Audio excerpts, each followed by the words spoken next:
good morning to everyone. Thank you so much for coming on. We just appreciate y'all so much. And I wanted to introduce somebody special that we have to speak to us today, Miss Betty Temple-Putnam. And she is Senior Vice President of Single Family Program Operations. Ms. Putnam joined Mississippi Home Corporation February 1st, 1995, and she managed the Single Family Program Operations Division for 18 years until August of 2012. And then she transferred to the Finance Division as Vice President of Bond Finance and Compliance. But she returned to managing the Single Family Operations in 2016, and then she continues to manage the Single Family and Multifamily Bond Finance and Compliance responsibilities on behalf of the corporation. She also, through MHC, is a member of Mississippi Mortgage Bankers Association and the Real Estate Commission, where she's certified to teach the real estate continuing education credit electives for Mississippi Realtors. I remember, gosh, when I first got about 15 years ago, and when I was working in North Mississippi, I mean, you didn't put USDA rural development or, you know, and all these other programs, Mississippi Home Corp rather, it was Betty Temple. I mean, it was just, her name was synonymous with it. So it's just great to have her still with us because of her knowledge. She's very knowledgeable in this industry, and we appreciate you. And I'm going to turn it over to her. And thank you so much, Miss Betty, for coming and speaking to us today. Oh, you're welcome. Good morning, everyone. Thanks again for inviting me to speak with your group today. I know many of you, I can't see who all the participants are, but I understand that the group is probably consists of several people that I've known over the years. Like I said, I've been here with Home Corp for 25 years and been in the mortgage industry for about 38 years. I'm not quite sure why I'm still doing this, but I enjoy what I do. I love what I do. What I want to go through today is some, most of this presentation is just going to be me speaking, so hopefully y'all don't get too bored. But I'm going to be providing you with some statistics on what's going on with our single family programs during our last fiscal year that just ended on June 30th. And also cover some recent issues that have affected our programs and other programs that are offered by MHC in other areas outside of my division. I'll be happy to answer any questions that you may have after this presentation. We'll open up a Q&A for y'all. I'm going to do my best to stay clear of political issues that are going on now. Even though Mississippi Home Corporation acts as the state's housing finance authority, we are a separate entity. We separated from the state back in 1989. So we're a self-supportive, not-for-profit, but we act as the state's housing finance authority and issue federal bonds on behalf of the state. Our national association, which is called National Council of State Housing Agencies, or NCSHA, it's located in Washington, D.C., and our executive director, Scott Spivey, actually sits on that current board of directors for NCSHA. Stockton recently did an interview with Down Payment Resource, and I think they were actually a speaker at the MBA conference that took place down on the coast.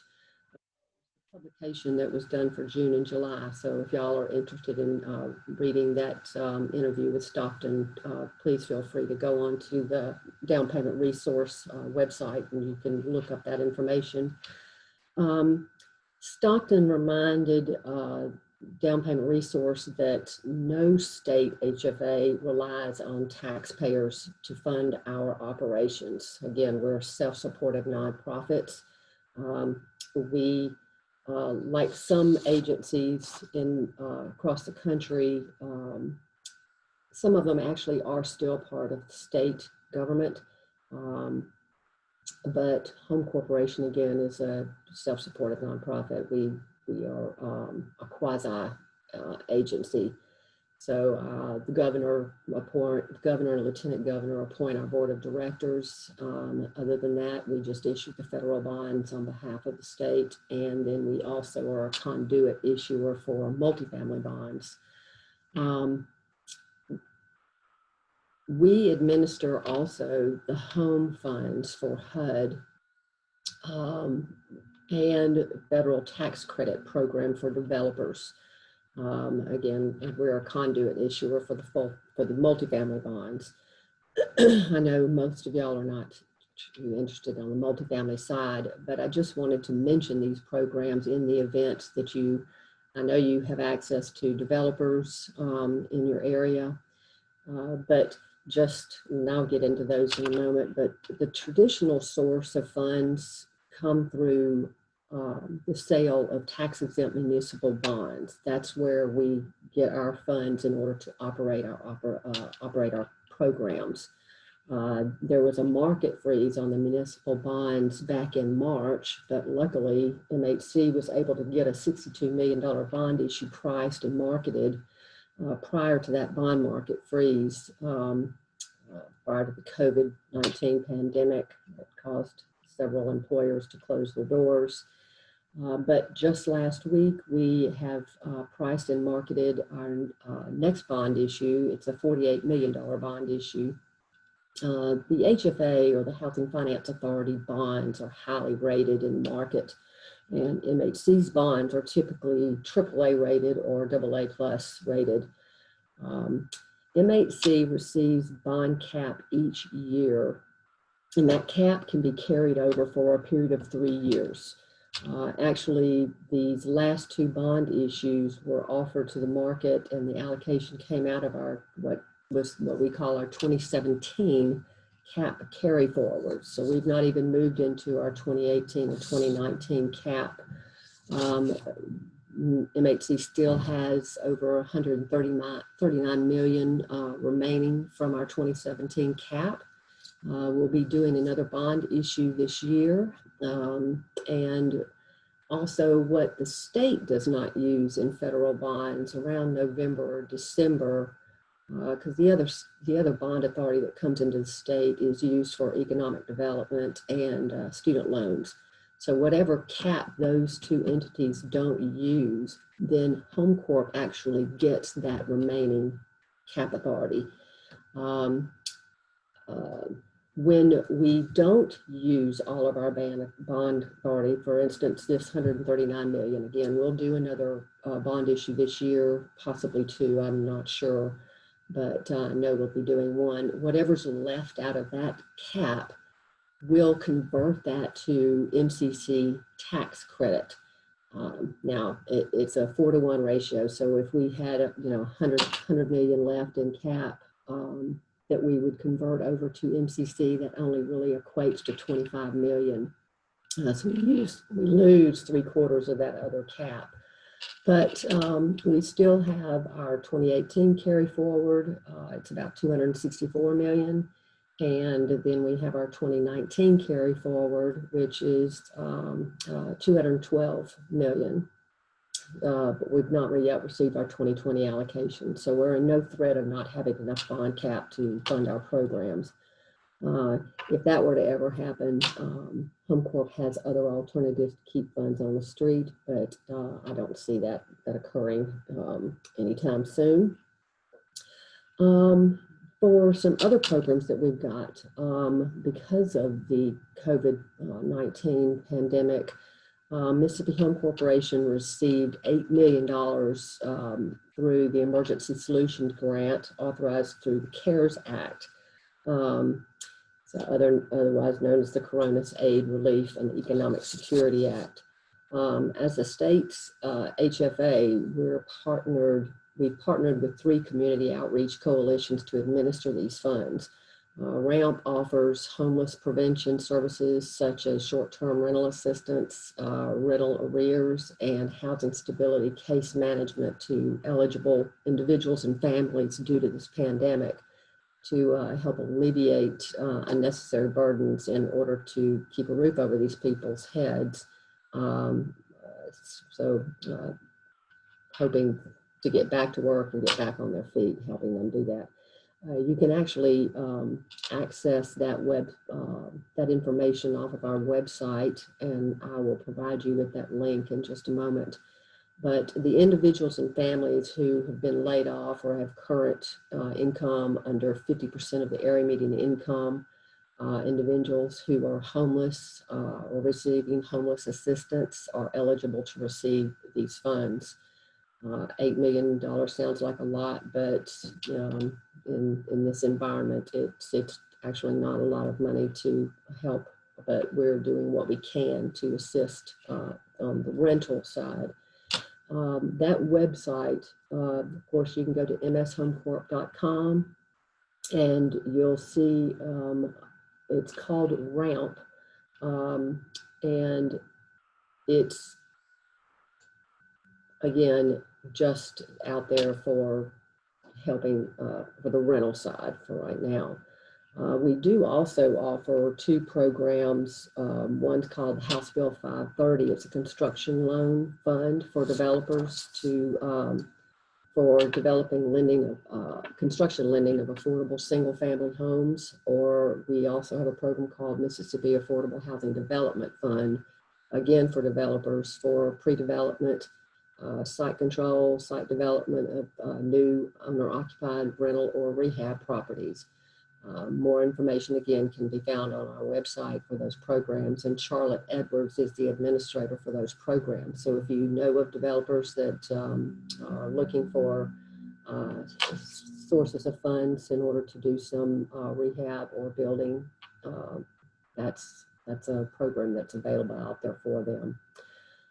Turning over to the single family programs, due to the pandemic, you all know, of course, that there were some loan purchase overlays, such as re-verification of employment, et cetera, that were put in place, which kept some of our lenders from participating with the HFA's programs all across the country, actually.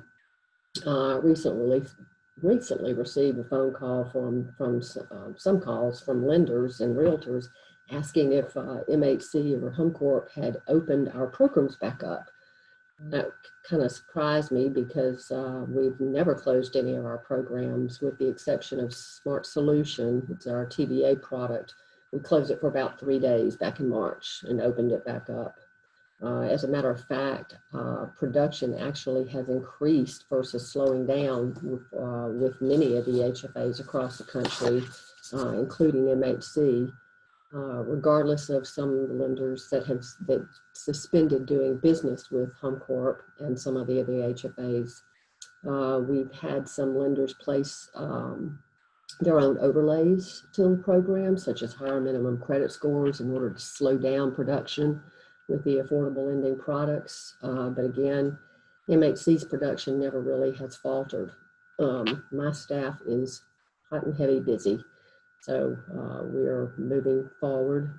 Now, the majority of the loan purchase overlays have been relaxed and or removed, and our production is higher than it's ever been in our MRB program since we transitioned over to the $7,000 second mortgage assistance program back in 2018 and the MCC program.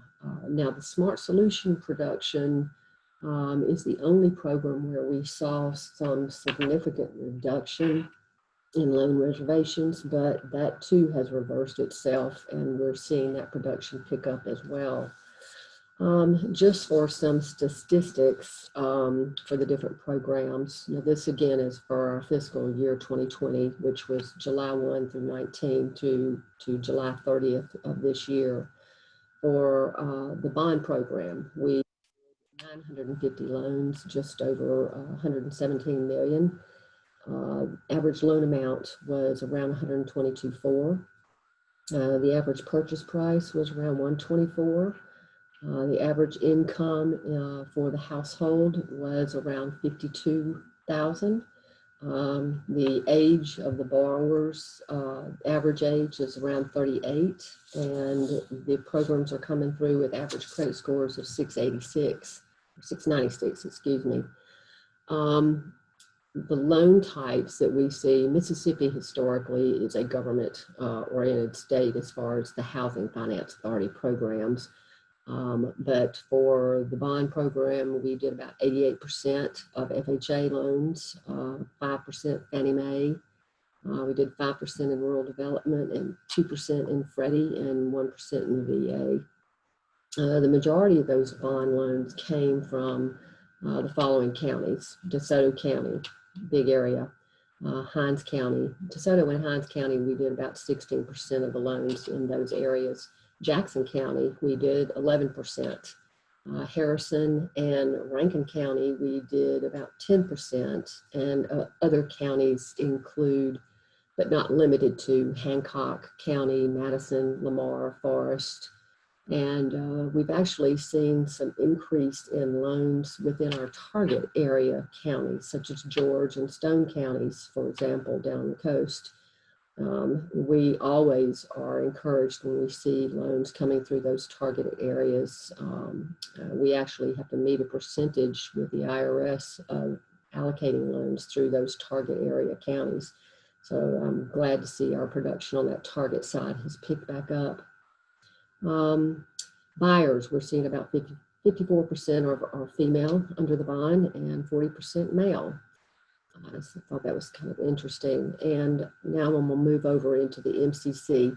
Now, MCC, the tax credit, mortgage credit certificate program, we saw less production in this fiscal year than we did prior fiscal year. I'm not sure what the reasoning behind that is, but we did around 160 loans during this fiscal year, which was over 23 million, with an average tax credit of 58,000. I can honestly say if anyone can offer or can participate in the MCC program, they should take advantage of that tax credit. Now, of course, they can't put the MCC program with the bond program, so they have to choose which one's better for them. But the MCC program, if the borrowers still need assistance, of course, with closing costs and down payment, they can use that in conjunction with our Smart Solution program, so they can still get assistance with their closing cost and down payment.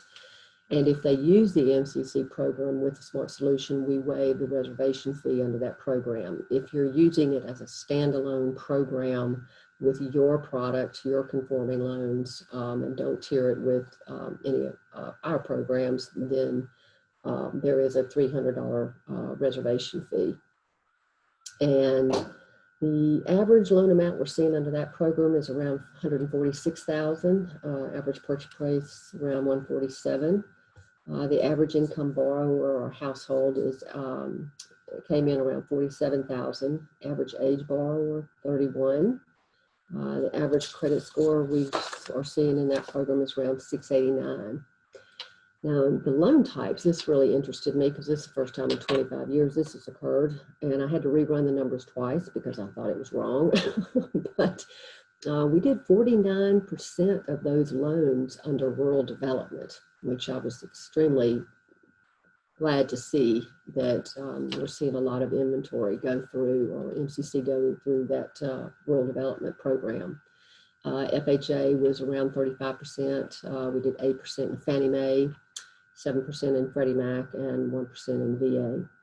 The majority of those loans came through Hinds, Madison, Jackson, DeSoto, and Harrison County, in that order as far as larger volume. And of course, the rest of the state, we're doing loans all across the state, but these are just the majority of where those loans are coming from. The buyers, it looks like it's around 58% male and 42% female. For the Smart Solution program, again, this year has not been a very good year for the Smart Solution program, but we have seen, again, an increase pick back up for the production, so we're glad to see that. But we did around 283 loans at just over 44 million under that program. The average loan amount was $156,500. Our average purchase price was $159,700. The average income, household income for that program was around $68,800. Average borrower age around 35. Average credit score is about 672. Now, under this program, unlike the bond and the MCC program where you can do all conforming loan product, depending on your servicer, Under the Smart Solution Program, you're only able to do FHA, VA, rural development, and Freddie Mac products. We don't allow any Fannie Mae products to go into that program. For the Fannie Mae and Freddie Mac products, now this is across the board on all of our programs, Mississippi Home Corporation made the decision to limit not really the amount of Fannie Mae, Freddie Mac products that you can do under our programs, but we have limited the area median income to stay at 80% or below AMI, and that is set by FHFA, which governs Fannie Mae and Freddie Mac. The reason why we chose to do this is that they added a loan level price adjustment, which we just weren't willing. Fannie Mae and Freddie Mac make enough income, so we didn't feel like we needed to add additional income, and it's a fee that's charged over to the servicers. And so we just decided that we would limit. So it's your credit qualifying borrowers that you're having to look at that income. And Fannie Mae and Freddie Mac both have tools on their websites where you can actually look up what that median 80% or below median income is. Now, of course, you still have the household income that we're looking at, but those 80% or below AMIs are lower than our income limit of $95,000 for the Smart Solution Program. The majority of the loans for the Smart Solution Program, we had 33% of that coming out of DeSoto County. Harrison and Rankin County, we did around 14%. Hinds and Jackson County, we did around 7%, and other counties, but not limited to, did Madison County, Pearl River, Stone, and Lamar County, and Forest County. Now, the last program I want to talk to you about is the Housing Assistance for Teachers grant. This has not been something that's been utilized a lot down on the coast because the Department of Education chooses what critical shortage school districts that qualify under that program. Excuse me. We did about $1.5 million in this past fiscal year. Now, currently, we've suspended the program because we're in negotiation with Mississippi Department of Education to get that new contract executed. We're very close to getting that executed. What we were waiting on was, we are very excited to let you know that we've finally, this program started back in 1998, and myself and our director and attorneys have diligently tried to get the legislation changed on this program in order to allow other conforming product, because since the program conception, it was always Fannie Mae conventional loan. You and I both know that school teachers in the state of Mississippi don't have large incomes, so we just felt like it wasn't fair that they couldn't use other products. We finally got the governor to approve that legislation change. So when we do open this program, you will not be restricted to just Fannie Mae product. I've also been provided the new 2021 school district list from the Department of Education, and I'm happy to say that they've included some areas down in the coastal counties. For instance, Pass Christian School District, Moss Point School District, Picayune, North Pike, and also Forest Municipal up in the Hattiesburg area. So I was glad to see that they've opened up some of those areas down on the coast for teachers to access this program. We hope to have that up soon. Again, right now it's been put on hold until we can get that contract and the legislation changed within the documentation. So as soon as we do find out when we can open that program back up, we will send you an email and let you know that that program is up and running. You can actually go to our website and see right now that there's $0 allocated to that program, but we hope to have it up soon. Some current business. Our bond rates currently right now at 3.29% for government loans and 3.49% for the conventional Fannie Mae and Freddie Mac loans. Again, the conventional product for Freddie Mac, one of our servicers, Trustmark, doesn't offer the Freddie Mac product, but they do offer the Fannie Mae programs. And then our other correspondent servicer, which is Standard Mortgage Corp, they actually do offer all 5 of those conforming products. One change that took place under all of our programs due to the pandemic is that MHC was required to count the stimulus funds that individuals are receiving or that have received within the household. It's a one-time fee or one-time amount that had to go into our income, household income, and it was it's classified as public assistance. Just like we're required to count unemployment, we have to count that.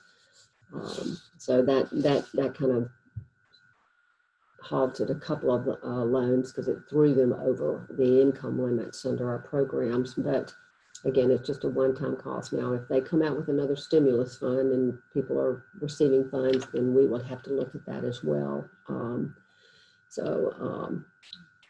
Now, unemployment, that has to be averaged unless the recipient can verify that verified date that the funds have stopped. They're not receiving unemployment anymore. For the MCC program, we currently have over $42 million in tax credit authority still available for 2020. And we have a reserve of around 166 million for that was part of that carryover. And that actually equates to 41.5 million. We lose 3/4 of what authority, it's a 4-to-1 ratio again on that tax credit. So even though we have 166 million, we've rolled into 2020, it actually just equates to the 41.5 million for 2021. An issue that comes up occasionally that I get calls on is how the lender can use that tax credit to credit qualify borrowers if that's necessary. MHC is only issuing that certificate to the borrower, giving them instructions on either modifying that withholding in order to bring additional funds home that's not being federally taxed, or wait to take that tax credit at the end of the year. So it's going to be up to you, the lender, or your investor, whoever you're selling that loan to, in order to how to use that tax credit if you need it to credit qualify your borrowers. So that's what I've seen a lot come across on my emails. Smart Solution. We haven't had any major changes under the Smart Solution program. Again, we had a lot of overlays that were recently relaxed. So like I said, we're seeing some production pick up on the Smart Solution side. Our current rates right now today are at 3 1/8 for both government and Freddie Mac conventional loans. But other than that, no other changes have taken place other than counting that stimulus fund into the income.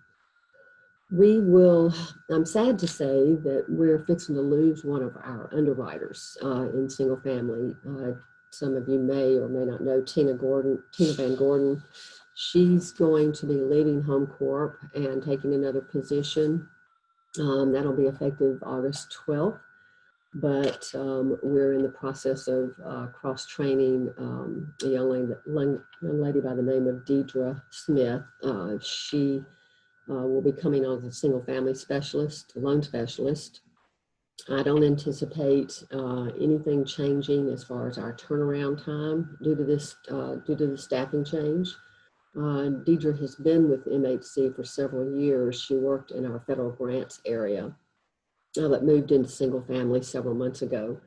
Myself, Nidra Patton, Cheryl Abercrombie, and Matthew Bolton will be here to help her transition her through this, and we'll be QCing her loans before they go out and approved for the underwriters. So please bear with us, but like I said, I do not intend for our 3-day turnaround time to change. Do want to remind you all that Macy Carney and myself are certified by the Real Estate Commission in order to offer continuing education credit to realtors. So when we're able to travel again, we'll just be sure to let us know if you'd like to sponsor a session with the realtors. They can receive 2 credits for sitting and listening to us talk about our programs. After 25 years of working here with Home Corp, it still surprises me on how many realtors really don't even know that we exist and that we can help offer their clients assistance with closing costs and down payment for your first-time home buyers or buyers that are trying to buy up under the Smart Solution Program. But I just wanted to just show a graph real quick. Let me jump over to this other screen. Bear with me here.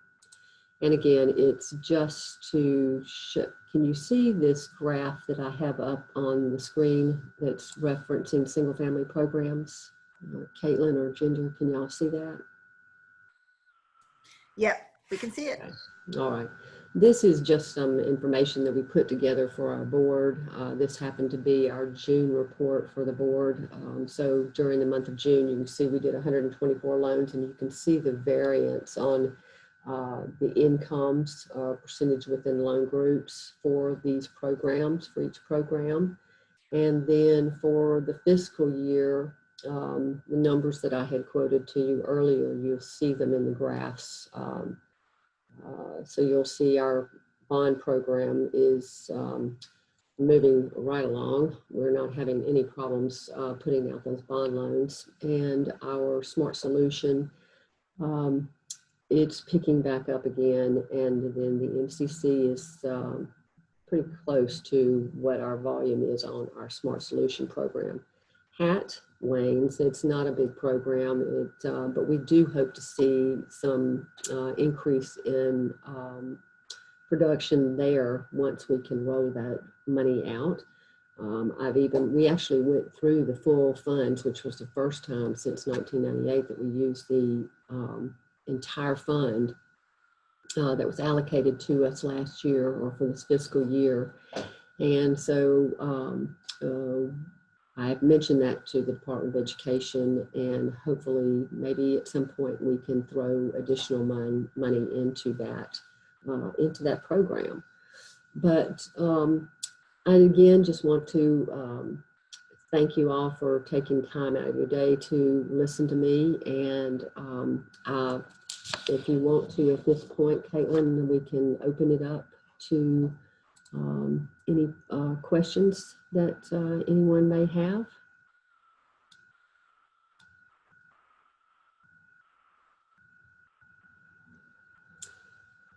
I guess either they unmute or chat. Yeah, I haven't had any yet. So if anybody has questions, that you can submit that through the chat or the Q&A box. And if anybody has any, we'll give everybody a couple minutes to submit those. Maybe I did such a good job, y'all don't have any questions. You did a wonderful job. Thank you so much. I do. I think you did great. Don't go away, everybody, because we just wanted to say that the Mississippi Home Corp is our sponsor today. And we do appreciate you, Miss Betty, coming and talking to us.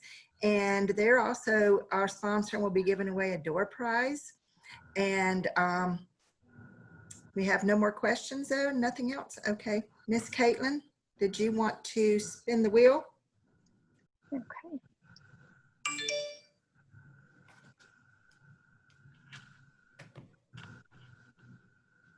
All right, Sophia Mack will be our winner today. So we will email you to get your information, and we will send you a prize from Mississippi Home Corp. Thank you. Congratulations, Sophia. Thanks again, Caitlin and Ginger, for setting this session up. please feel free, anyone that any of you have questions later on. There is no stupid question when it comes to single-family bond programs and MCC programs. So again, I really appreciate your joining in today and having me speak with y'all. Thank you so much. We appreciate you coming and speaking to us. The next Mississippi Mortgage Bankers Association will be the webinar will be August 20th, the next meeting. It'll be with Speaker Congressman Guest, and put that on your calendar, August the 20th, and please announce that realtors are invited to attend this one as well. We're going to try to get some realtors involved. So you'll be hearing more about that. We'll be getting the information out to you. But again, we appreciate everyone coming. And like I said, we're all in this together. You have any questions later, you can think of anything, please feel free to reach out to Miss Betty at the Mississippi Home Corp. Reach out to us. And if we don't have anything else, Caitlin, did you have anything else? No, I don't have anything else. Well, thank you all for coming and listening today, and we appreciate you, and we'll be seeing you in the future.